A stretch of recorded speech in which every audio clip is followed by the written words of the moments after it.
I'm going to walk you through how I've put together one of my email opt-in funnels that helps me grow my email list and generate leads. And hopefully this is going to inspire you and show you some ideas around how you can put together something like this for yourself as well. I'm going to show you my landing page, my opt-in form, as well as the behind the scenes automation that runs the whole system. Now, if you're new to my content, my name is Marlon. I do content like this to help you build and grow your business or brand around your knowledge and expertise, especially by utilizing your website and your online content. So if this is something that you find interesting, stick around. I'm pretty sure you'll find something useful in what I have to say today. So here on my screen right now, you can see this is one of my opt-in funnels, one of my best performing ones that I am showing you the landing page for. So this is the opt-in page, and the page layout is very simple for a very specific reason. It is designed for conversions. It's not designed to be flashy and have too many things going on, because we want to keep it as simple as possible and focus on the action that we want them to take, which is to fill in the form. Now, there are many different ways you can put together a landing page and the structure of it, depending on how you want the conversion to happen. Some people don't put the form here. Some people put like a button and the form will just pop up. It does make a difference slightly, but the bottom line is, if you are doing good marketing to drive people to this landing page, all they need to be able to see is where they request the information. So this is basically broken down into two sections here. So the top section is where I have the headline, and it tells you the promise. So in this case, it's saying this is for my profitable website checklist, and it's saying automatically get more website leads and sales in just 4 steps. So this is the promise, right? So you want to make the promise something that sounds desirable to the target person that you expect to sign up for this. And it goes on to explain in the subtext here that you can use my checklist to get better results with your website and a solid email marketing system. Essentially, this is what I teach people, and people who are familiar with my content, where I promote this within that content, would know exactly what I'm talking about. And then just below that, I have 3 bullet points or tick marks here to indicate each point. These are benefits, essentially. So we want to put like 2 to 3 benefits there. 3 is sort of like the sweet spot. This is based on like some of the highest performing landing pages, like I've mentioned before. So this is typically what you would see. In this case, I'm giving benefit number 1 as you'll see what to put in place for an effective website. Number 2 is see action steps on what to do to improve right now. And I'm also telling them you'll also get helpful resources, tips, and tool recommendations via email. So this is exactly what they're going to get when they sign up within that profitable website checklist. And it tells them what to do, which is get instant access below, enter your email, enter your name and email. Now, I've only asked for those 2 things because I do customize my follow-up emails with the first name. I want that to have that option, even if I don't do it all the time. I want to have the name to know who I'm addressing, to personalize, and the email address is mandatory, obviously, because without an email address, you're not going to be able to send out your emails, right? Now, you can go a step further by having another field to do some sort of segmentation. I don't do it in this case. It's something that I might do in some cases, where you might ask which one of these fits you best. And you might ask, for example, my audience is kind of split between business owners and service professionals like me, who also do what I do, like coaches, consultants, and maybe web professionals. So if they are helping clients, they might tick that box to say, I help clients with doing marketing. And the other option would be possibly, I am a business owner looking to improve my online strategy, right? So these are the 2 segments that I might want to have, but obviously for you, depending on what your business is, you might want to put that in there. I don't have this in this case, but that's something that you should bear in mind if you serve multiple audiences.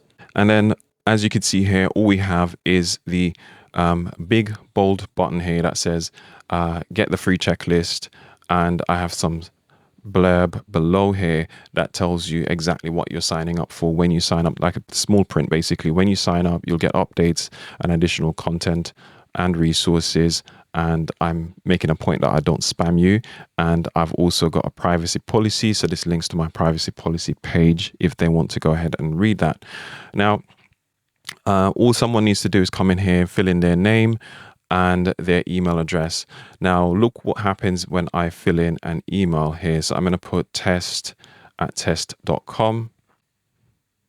So when I fill in the email address, you can see a checkbox pops up here. And this is something that I do on some of my forms. This essentially is getting consent for me to send them further promotional emails about products and services. So this is something that is actually required in certain countries, especially here in Europe and the UK. GDPR rules are in place to help protect people against spam and their information being shared and so on with third parties, etc. So here I have this checkbox, and this is optional, so they can still submit this form if they don't check the box. I don't particularly like this on the front end because there are other ways to get consent. You can get consent via asking someone behind the scenes. You can just remove this if you don't want to have this there, but a lot of companies will have this there upfront, and some people will check it, some might not. So this is a little experiment that I'm doing at the moment to see whether or not I want to use it. So you'll see it on some of my forms. One of the things that you should notice about the design as well is how narrow I've made the content. So it's quite central. And this is one way to make it more user-friendly and more conversion-friendly, because people don't have to dart their eyes across to the left and the right and read side to side for too much, because that's kind of too much work on the eyes as well. So if you have the content a bit more narrow on a desktop layout or a large screen layout like this, it does help with the readability and have your spacing nice and straightforward there as well. What I want to show you next is behind the scenes of the form and how that gets put together. So this is what the behind the scenes of the form looks like. I'm using a plugin on my WordPress website called Fluent Forms, and this is essentially what this is built in. And here is the name field. I've made this mandatory. So if we have a look here, someone must put their first name in. The email address obviously is going to be mandatory as well. It's required. Then I have the checkbox here for GDPR. I'm using a terms and conditions block for this, and essentially this is not mandatory. However, I've made it conditional. So the reason why it popped up just now when someone puts their email is because I have this condition here. And what I've done is basically said, if someone puts the @ symbol in the email field, then show this field. And that's how I got that to work. So there's a little tip there for you if you want to hide this on the front end. The reason why I hide it on the front end is because it is less on the eyes. It's less to see initially when someone goes to sign up for the form. The more text or the more things they have to fill in, the least likely they are to fill it in. So having this show up only after they've started filling out the form is actually more effective in my opinion. So that's why I've got that there. And then obviously I've got the other blocks for the button and so on. Now, what I'm going to show you is the settings area of this form. And this is where I have the confirmation. Now, with Fluent Forms, there is a built-in sort of confirmation page, if you will. It's not a separate page. It's just something that loads within the space where the form is. You can put a message there to show up. Now, this is the bare minimum that you should do, is to really just have some instructions to say, hey, you've successfully submitted the form, and give them information about what to do next. So I tell them check their spam folder for an email and so on. But ideally what you want to do is to have a separate page, a confirmation/thank you page that you redirect people to. So then you would select this option. Instead of having them stay on that page, you would redirect them to this custom page that you've built. And this gives you the opportunity to, one is if you're doing tracking, if you're into knowing how your conversions are working from that perspective with things like analytics tools, you'll need to have that page so you know that people who see that page definitely went through the sign up process. And two, which I think is even more powerful, is it gives you the opportunity to upsell and have people turn into customers or clients quickly, because you can present special offers here on this page. Now that's for another video, but this is something to bear in mind. That's something that you would want to do. So you can do, in this case, to a specific page you've got built already, or to a custom URL, which obviously will take you to whatever page you set up. In terms of the email notifications, I don't send any email notifications from here. If this is what you were trying to do, I would recommend doing this in some sort of automation tool, like in your CRM, which is what I do in my case. The only time I use a confirmation email here is if I'm working with a standard contact form where I need notification that someone's filled in that form so I can follow up with them. If that's what you do, then you want to put an email notification in here, and you can just go ahead and say add, and you put in the details there. So I don't want to do that, obviously. Now, the other thing that I want to show you is the integration side of it. And I only have one integration set up with this, and that is to FluentCRM, which is the CRM tool that I personally use. It's built into WordPress as well. It's made by the same people as Fluent Forms, and they work seamlessly together. If I look into the settings section of it here, what you will see is that essentially it maps the fields. Well, I map the fields to the fields in FluentCRM here, so that it seamlessly integrates. But the key thing that makes the next step work is to have a tag applied. In my case, what I've done here is I've put a profitable website checklist tag, so that when someone submits the form, this tag gets applied to their contact record in FluentCRM. And this is very crucial for the automation to run, which I'll show you in the next bit. Down here, I'm actually doing some other conditional things as well. And this allows me, if someone checks that box for the actual promotions and so on, I will add a tag that says marketing is okay on their profile. But like I said, I don't do it all the time from the form level, so that's something to bear in mind. So that takes me over to FluentCRM. So this is the automation page for the specific funnel, the profitable website checklist. And this is my live funnel, so I'm not going to mess with it too much.